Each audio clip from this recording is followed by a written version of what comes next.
நிறைய பேர் நம்மகிட்ட வந்து ஷார்ட்ஸ் இருக்கான்னு சொல்லி கேட்டீங்க. ஷார்ட்ஸ் எல்லாம் இருக்கான்னு சொல்லி கேட்குறீங்க. நான் வந்து ஒரு ஷார்ட்ஸ் மேனுஃபேக்சர், சரிங்களா?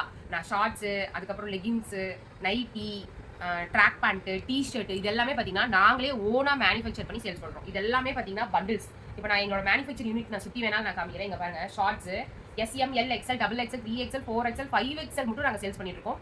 ஜிப்போட இருக்கும். உள் பக்கம் பார்த்தீங்கன்னா இந்த மாதிரி நாட்டோட வந்திருக்கும். ஃபுல்லாக overlock loop net cotton material. ஓகேங்களா? நீங்கள் ஹோல்சேல் வந்து எவ்வளோ பீஸ் வேணாலும் எங்கிட்ட கேட்கலாம். ரீட்டெயிலாக ஒரு பீஸ் வேணாலும் என் கஸ்டமருக்கு நான் கொடுத்துட்டு தான் இருக்கேன். அது இது போக குழந்தைய ஷார்ட்ஸ் 4, 5, 6 நாங்கள் சேல்ஸ் பண்ணிட்டு இருக்கோம். ஷார்ட்ஸ் மட்டும் கிடையாதுங்க. ட்ராக் பேண்ட்டு, அப்புறம் ட்ராக் பேண்ட் பிரிண்டடு, டிஷர்ட் இந்த மாதிரி நிறைய நாங்கள் சேல்ஸ் பண்ணுறோம். மேனுஃபேக்சர் பண்ணி வர அந்த ப்ரைஸுக்கே இந்த மாதிரி பண்டில் டு பண்டிலாக நாங்கள் வந்து நிறைய கடைக்கும் நாங்கள் சேல்ஸ் பண்ணிட்டு இருக்கோம். சரிங்களா? மேனுஃபேக்சர் வந்து பண்ணி இந்த மாதிரி பண்டில் டு பண்டிலாக எங்களுக்கு வரும். இந்த மாதிரி தான் பார்த்தீங்கன்னா நிறைய கடைக்கெல்லாம் நாங்கள் கொடுத்துட்ருக்கோம். உங்களுக்கும் வேணும்னா மறக்காமல் ஸ்க்ரீனில் தெரியிற நம்பரை, வாட்ஸ்அப் நம்பரை சேவ் பண்ணிவிட்டு நீங்கள் வாட்ஸ்அப் பண்ணிங்கன்னா உங்களுக்கு வந்து நாங்கள் வந்து ப்ராடக்ட் வந்து சேல் கொடுத்துட்ருக்கோம். உங்கள் சைஸை மட்டும் கரெக்டாக சார்ட் பார்த்து எடுத்துக்கங்க. இப்போ நான் யூனிட்டியும் உங்களுக்கு நான் காமிக்கிறேன், பின் பண்ணுறேன், பார்த்துட்டு மறக்காமல்